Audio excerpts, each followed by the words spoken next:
12 जागा मागितल्या.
आज माझाच्या बाप्पाची रामदास आठवलेजींनी आरती केली आहे. कसं वाटतंय? गणेशोत्सवाचं वातावरण आहे आणि आत्ताच आरती केली. म्हणजे एक तर गणेश उत्सवाच्या निमित्ताने गणेशाचा सगळ्या मुंबईमध्ये महाराष्ट्रामध्ये होत आहे गाजावाजा. गणेश उत्सवाच्या निमित्ताने गणेशाचा होत आहे गाजावाजा. म्हणून मी तर आलेलो आहे ABP माझा. तर ABP माझा जो हा न्यूज चॅनल आहे मराठीचा, हा अत्यंत ॲक्टिव्ह असणारा चॅनल आहे. आणि आज गणेश उत्सवाच्या निमित्ताने आज मी आपल्या ऑफिसला भेट देण्यासाठी आलेलो आहे. आणि एवढीच आमची अपेक्षा आहे की जो महाराष्ट्र आहे तो महाराष्ट्र शांत राहायला पाहिजे. महाराष्ट्रामध्ये आणि देशामध्ये बाबासाहेबांचं संविधान जे आहे त्या संविधानाप्रमाणे सगळ्यांनी एकत्रित राहिलं पाहिजे. जात धर्म भाषा पंथ जरी वेगळे असले तरी देश म्हणून आम्ही सगळे एकत्र राहू. आणि संविधानाचे स्वप्न आहे, बाबासाहेबांचे स्वप्न होतं की ते सर्व धर्माच्या लोकांनी एकमेकाच्या आनंदामध्ये सामील होणं आवश्यक आहे. मी जरी बुद्धिस्ट असलो तरीसुद्धा गणेश उत्सवाच्या निमित्तानं हा गणेश उत्सव जो आहे हा लोकमान्य टिळकांनी जे सुरू केलेला होता तो स्वातंत्र्याच्या लढ्याला मजबूत करण्यासाठी. आणि आजसुद्धा आपण सगळ्यांनी एकत्रित येऊ गणेश उत्सवामध्ये सामील होणं अत्यंत आवश्यक आहे. त्याप्रमाणे मी इथं आलेलो आहे.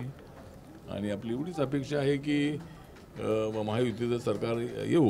ज्या पद्धतीने केंद्रामध्ये आमचं NDAचं सरकार आलेलं आहे त्याप्रमाणे महाराष्ट्रामध्ये नक्कीच यावेळेला विरोधकांनी किती जोर लावला, महाविकास आघाडीने किती प्रयत्न केले तरी यावेळेला मात्र त्यांचा जो अंदाज तो पूर्ण फेल होणार आहे. आणि आम्ही नक्की सत्तेवर येणार आहोत. एकीकडे विद्येच्या देवतेचं आगमन झालंय, आरती सगळीकडे होते, प्रसन्न वातावरण आहे. अशातच महाराष्ट्रातले जे नेते आहेत ते वक्तव्यांमुळे चर्चेत आहेत, बेताल वक्तव्य करतात. तर याबद्दल काय सांगा? त्याबद्दल आपलं मत असं आहे की महाराष्ट्राची संस्कृती जी आहे ती दोन्ही बाजूनी मला वाटतं की सगळ्यांचा तोल गेलेला असं वाटतंय.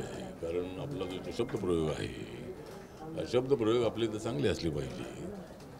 आणि महाविकास आघाडीच्या नेत्यांकडून भले भले आरोप करण्यात येतात आणि आता त्याला उत्तर म्हणून आमचे महायुतीचे नेते त्याला उत्तर देतात. तरी असं अवास्तव अशा पद्धतीचं वक्तव्य असू नये. आणि असं काय चुकीचं बोललं असेल तर त्याचं समर्थन करण्याची भूमिका आपली अजिबात नाही. आपली संस्कृती महाराष्ट्राची संस्कृती आहे. आपली संस्कृती ही जी आहे ती अत्यंत नीतिमत्तेवर आधारलेली आहे. पण अलीकडचं जे राजकारण आहे ते थोडंसं तोल गेलेलं असं वाटतंय. पूर्वीच्या काळामध्ये सत्ताधाऱ्यांनी विरोधक एकत्र असायची, एकमेकांवरती त्यांचं प्रेम विश्वास असायचा. पण अलीकडे मात्र पूर्णपणे अविश्वास असल्याचं वाटतंय. ते थोडं बदललं पाहिजे. आणि महाराष्ट्राची जी परंपरा आहे ती परंपरा टिकवण्यासाठी आम्ही सगळ्यांनी प्रयत्न करणं अत्यंत आवश्यक आहे. विधानसभेचे सध्या पडघम सगळीकडे वाजत आहेत आणि आपले पुत्र आपल्यासोबत आहेत, काही प्लॅनिंग आहे? आता मित्रपक्ष जे आहेत ते आमचे 3 मोठे मित्रपक्ष आहेत. त्यामध्ये चौथा पक्ष आमचाही आहे, बाकीचे मित्रपक्ष आहेत.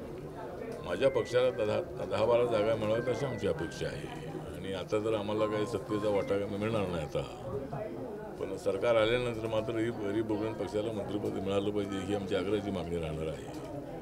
आणि रिपब्लिकन पक्ष जो आहे हा जरी छोटा पक्ष असला तरी हा बॅलन्सिंग पॉवर असणारा पक्ष आहे. RPIमध्ये गट किती असले तरी माझा गट ज्यांच्यासोबत जातो त्यांना सत्ता मिळते असा अनुभव गेल्या 30-35 वर्षाचा आहे.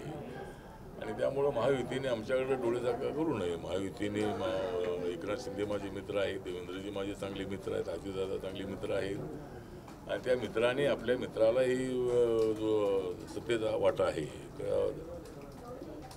आपल्या विधानसभेच्या जागा आहे त्या जागा देण्याचा प्रयत्न करणं अत्यंत आवश्यक आहे. आणि आम्ही काय जागावच मागत नाही आहोत. रिपब्लिकन पक्षाला 10 ते 12 जागा मिळाव्यात अशी आमची अपेक्षा आहे.